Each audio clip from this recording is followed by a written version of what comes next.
let's get going. Okay, stop sharing.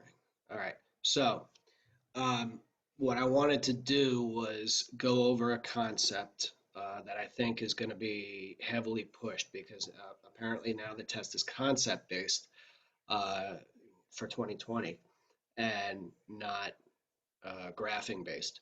This works for any year. This is a concept that I can put out, and any year they might go over this. So it's not like classical versus Keynesian responses to economic situations is always on the test. But I'll show you how I think it might be on the test. But first, I got my Queens jersey on, repping my family. A lot of my dad was born in Queens. My mom was born in Queens. They're from Queens. I grew up there with my grandma. I grew up in Long Island, but I visited my grandmother in Queens a lot. My brother is there right now. He's living in Jackson Heights. Um, he's only 8 blocks-ish from Elmhurst Hospital, which is ground zero for what's going on. So just send your thoughts and donations, and just call up your elected officials and see if they can send more resources because they desperately need more resources in New York. That's it. That's my little push. Now, classical versus Keynesian responses. Let me show you if I can do this and know this. Okay. Share computer sound. Okay. All right, there we go. Okay, so classical versus Keynesian responses to a recession. So I'm going to graph the recession. I know we're not going to do it this year, but if you have a recession on ASAD, it's going to look something like this. All right, so ASAD, all right, real GDP. Again, I'm not going to go nuts with this because I'm abbreviating because now we don't have to worry. AS, AD. Now, if you were doing recession, that's a D. All right, LRAS. LRAS represents full employment, and this is your full employment level. So you put Q or Y sub F, full employment, and then you put a dot over here indicating Q sub E. That's where you start. All right, so this is what a recession would look like. All right, recession, given that my GDP is below where it should be. This is my optimum output. This is where I would be on the PPC at full employment, and this is where I am now. My GDP is not up to snuff. It's not where it should be. It's not potential. So what should we do about it? Keynes would argue intervene. He was an interventionist, all right, that flies in the face of classical economics, but he said given what happened in the Great Depression, his idea was that classical is like laissez-faire. It's for every uphill, there's a downhill. You just have to weather the storm and we'll come out of it. All right. Keynes was like, well, no, it's more like an elevator where it can go down to the bottom floor and get stuck at a below full employment output situation unless you prime the pump. There's some spark to spark you out of the recession or the depression. So what was Keynes's thought? All right, Keynes, sorry. Keynes said you need to increase G. All right, he did this for many reasons because marginal propensity to save and consume, which could be on the test in terms of calculation. His idea was, well, if you give money to the people, given the paradox of thrift, in tough times, they won't spend that money. They'll just save that money, which doesn't do what we need to do. We need C, I, and G to be increasing. If people constantly save money and they're not spending it, it's not going to help economic activity. So his idea was bypass the people, and G, governments spend money and spend it directly. And that will help industry. Industry will hire people, then people will start spending money, and you'll get the circular flow going again. He was happy with tax cuts as well, as long as you did something. His idea was do something, but he way preferred government spending increases. Also because you got the full multiplier effect, and I did that in a prior video. If government spends $10 million and the MPC is 0.8, right? If the MPC is 0.8, the MPS is 0.2. 1 over 0.2 is the multiplier. And what did we say, 10 million? So 10 million times, remember 1 over 0.2 is 5, because that's a fifth. So 10 times 5, you get 50 million in GDP. With tax cuts, that 10 million, all right, first of all, you have to run it through the MPC MPS. People will only spend, we said 0.8, the MPC, people will only spend 8 million of that 10 million. So you're only going to get, here you get a 10 million jump in G here. Here you only get an 8 million jump in C. You give people 10 times 0.8, they only spend 8. 8 times the GDP multiplier of 5 is 40 million. So for equal $10 million tax cut, $10 million government spending increase, you're getting way more bang for your buck with government spending. That's why Keynes wanted government spending. So there's a bunch of reasons. And he was afraid of monetary policy because you could have a liquidity trap, which we run into possibly having right now. Okay, so now, what is the classical response? All right, classical response always laissez-faire. Leave it alone. Don't do anything. It'll work itself out. How is that going to work? If you're in a recession, classical response hinges on always, whether it's inflation or recession, always hinges on aggregate supply, always hinges on labor costs. So let me do this right off the bat, because if you go back here, what this does was what the Keynesian response does is increase G or increase C this is how AD2, this is how we get out of recession. This is how we go back to full employment. All right. So that's what that does. That's the Keynes response, is to increase aggregate demand. Now, the negative of that, which I also went over, is that you could possibly, with the crowding out effect, you could wind up raising interest rates, which goes against what they were doing.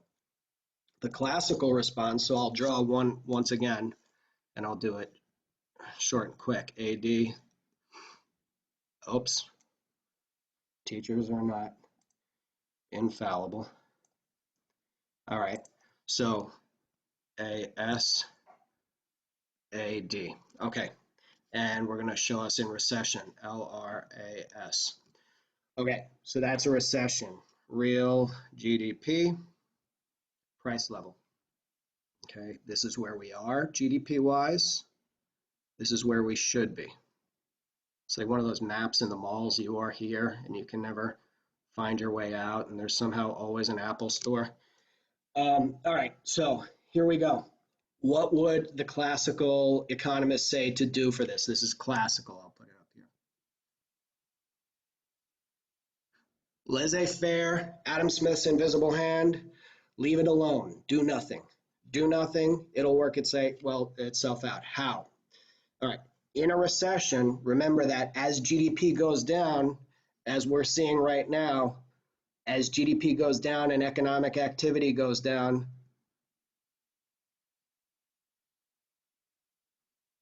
unemployment goes up in a big way. Unemployment goes up. What does that do? What does that have to do with ASAD? Well, go to the labor market, and I'm going to do a quantity price. This is labor. Now, labor. All right. So remember, guys, that in the labor market, we are the supply of labor. Usually in supply and demand, businesses are supply, we are demand. In the labor market, we supply the labor. Businesses demand the labor. So what happens if unemployment goes up? I'm just showing you the whole mechanism. What happens if unemployment goes up? There's a whole boatload of new people looking for jobs. So what that does is it increases the supply of labor. And if you increase the supply of labor, textbook econ says that you decrease the price of labor. See this over here?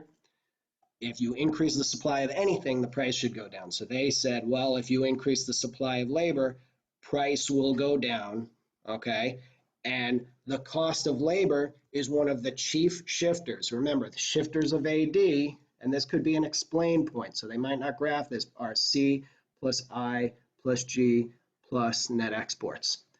The shifters of aggregate supply are anything that affects cost of doing business, input costs, okay? So we're talking sell, land, labor, capital, entrepreneurial ability, all right? Those are my main costs of doing business. Labor is what we just went over right here. So if labor costs go down, business loves not paying their people as much in wages. So if labor costs go down, aggregate supply should increase because businesses are making more profit. They can hire more people for less money, okay? Prices go down, and we will go back to full employment because aggregate supply, not aggregate demand, will bring us back to full employment. Government doesn't have to do anything. Fed doesn't have to do anything. The high unemployment will lower wages and lower input costs. High unemployment, people aren't buying anything.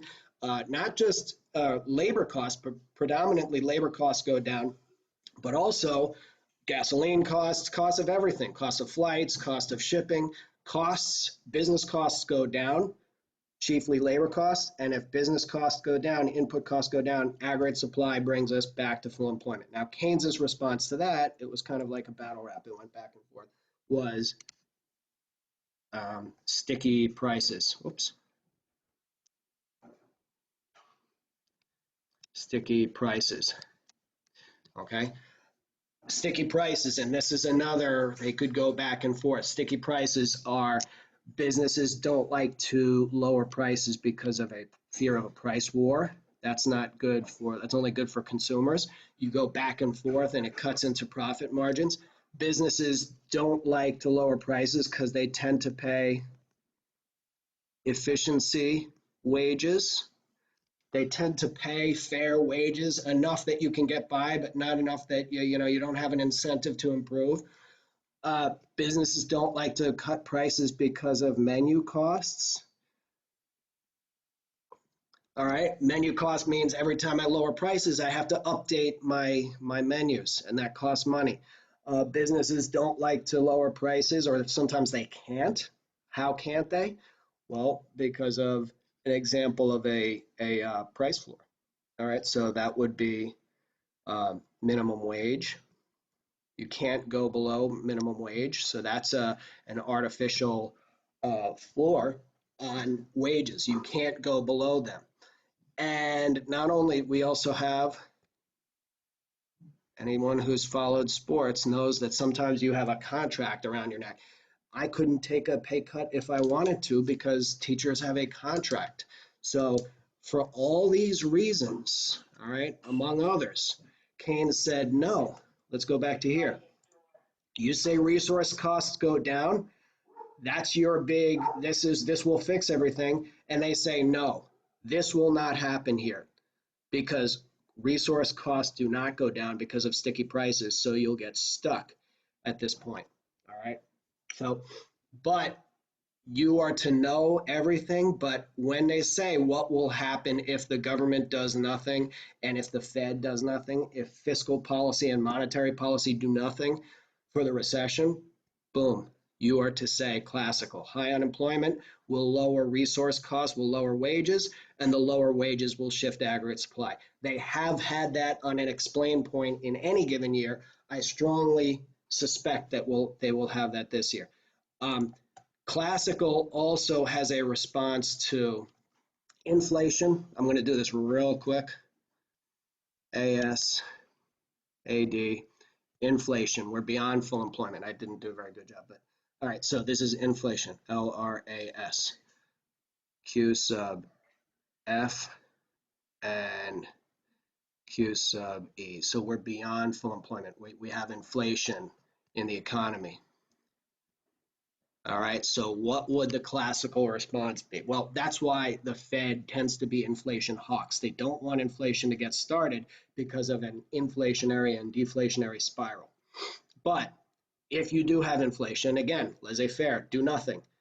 If you do nothing, what will happen? This is not a great response to inflation. You'd way more want to attack aggregate demand, right? The Fed and the government have great tools to try to pull aggregate demand back, namely interest rates, which I already went over. But laissez-faire, do nothing. If you do nothing, prices go up. And if prices go up, your real income goes down. What does that mean? If prices go up, your same salary buys less stuff. So you feel poorer. And if your same salary buys less stuff, your real income, the amount of stuff your income can buy goes down. The amount of goods and services your income can purchase goes down. You feel poorer. You ask for a raise. Everyone in America, when prices go up, asks for a raise. We already went over AS. The components are land, labor, capital, and entrepreneurial ability. And I told you it revolves around labor. So if everyone's real income goes down, the amount of goods and services their income can buy goes down because prices are eating away at our purchasing power. Then everyone asks for a raise increase. Labor costs go up. And if labor costs go up, businesses don't like that. AS goes back and we go back to full employment. Now, albeit when we go back to full employment, notice how the price here increases. So that's why they want to stop inflation before it even happens. So that's it. That's Keynes versus classical response to a depression or a recession. I wanted to get that out there because I strongly suspect that that will be an explain point on this new updated test. So keep going. I'm going to put out more videos today, but hopefully you watch this one. This one's very important, and I think we sort of glossed over it before we left, but I wanted to hit it harder. So that's it. Good luck studying.